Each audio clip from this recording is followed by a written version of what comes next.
after taxes and all that, I was taking home $800, so it wasn't too much money.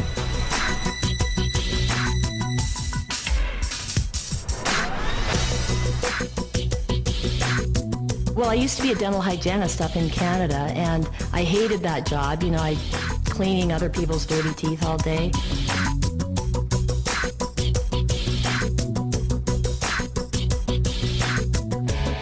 I was really miserable. I was working anywhere from 70 to 75 hours a week, 6 to 7 days a week. I mean, practically every weekend. I don't really remember one weekend that I didn't work.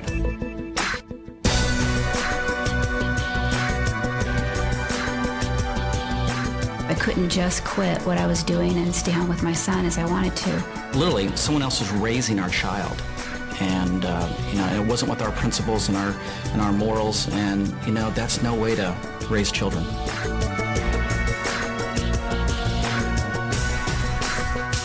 I had a coworker that was just awful, and I was just dreading going to work every day. The place I was living in, I'm telling you, it was a shoebox. I was managing a store. I had a lot of nice suits in the closet, no money in the bank. And as I looked 5 years down the road, everything looked pretty much the same. We got to a point where I just said, you know, there's got to be a better way.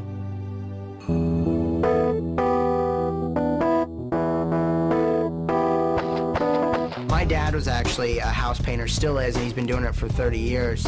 And I saw the road that he had been down, and I knew that I didn't want to be there, and I knew I didn't want to be doing that manual labor. I wanted to have something where I could use my mind and be excited about it.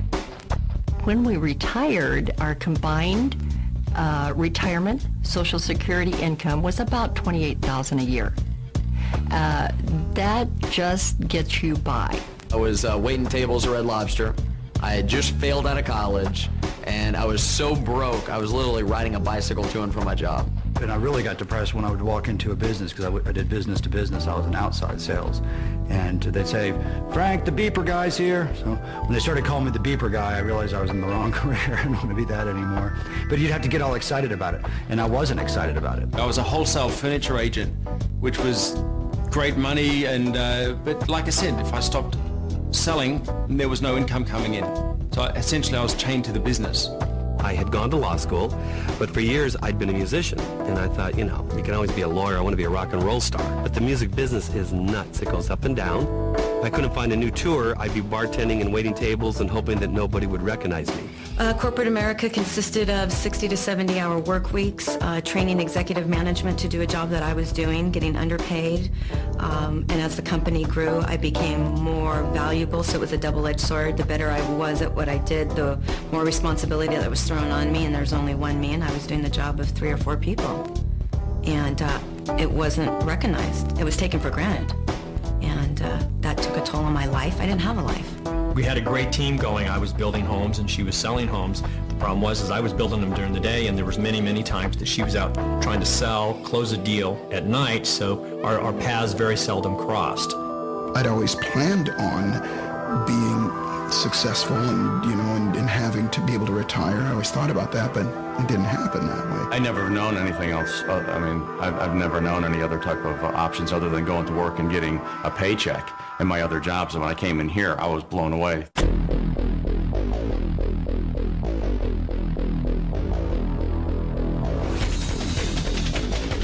Cowabunga.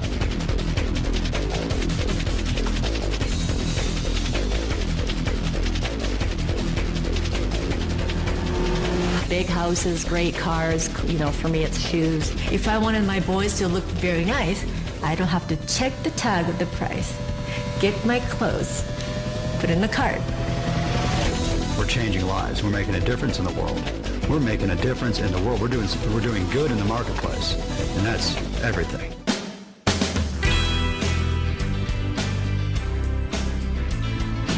A lot of ways to make money, but there's not many ways you can really be proud about the way that you make money and affect so many people in such a positive way. When I got started, I was definitely looking to make money. There's no question. I was not looking to change the world. I was looking to change my bank account. You know, my first 3 days in the company, I earned about $300, mainly from retail. It was really exciting and validated that you could actually make money. I remember my very first month I made $1,000, and that was a lot of money. About a year and a half into the business, still part-time was making $2,500 a month. On average, we make anywhere between $1,500 to $2,500 in profit a month. In the first month, I made $300. I was very excited. Then $800 the second month, then $2,700 the third month, and then I decided to quit my job. First month in business without having a clue. Literally, our mentor said, do A, B, and C. And being a very willing student, I said, okay, A, B, and C. And first month, it was unbelievable. Actually, our income was $1,500. Personally, best month in the business was $2,800. Did exactly what they told me to do, and actually, the very first month made a profit of $700. And the second month, we made $1,400. A year exactly after I started the business, my checks that month were $5,468.28. 2 months later, my check went up to $7,080, and that was the month I went on vacation and came back and got that $7,000 check. So it's been amazing.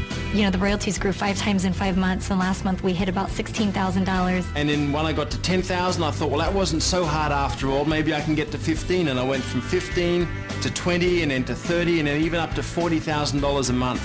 So it's just been amazing. A little over $25,000 a month. So I'm pretty excited. The first 9 months of really getting going, I had made $250,000.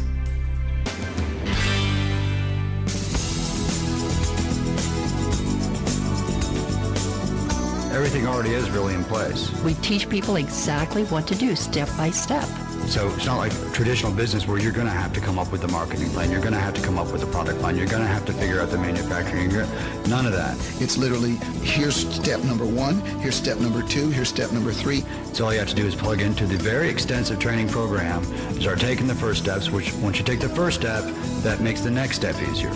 This is the perfect time and the right places and the right company.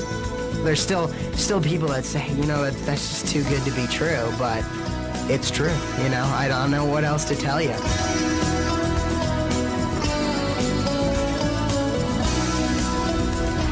I don't know why you're watching this program today.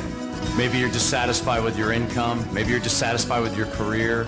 Maybe you're dissatisfied because someone else is raising your children, or you're just caught up in the rat race. When I got started, I was skeptical and scared, but they told me they had a system, a proven plan of action, something I could follow, and I could become successful, and it happened. Thousands of people around the world have followed a step-by-step system, and today they're enjoying their lives, their dreams are coming true. You know, sometimes the worst place to be is on the fence, undecided what to do. Sometimes you just have to pick up the phone, stop procrastinating. Think about this. Is the government going to take care of you? Is corporate America going to take care of you? What about the economy? Sometimes when we're relying on all these other sources, it doesn't happen. Sometimes a reality check. You know, we have to look in our bank account. We have to look at what we've earned so far in our lives for working so hard. And possibly it hasn't happened for you yet. We are absolutely confident that if you call us, we could help you.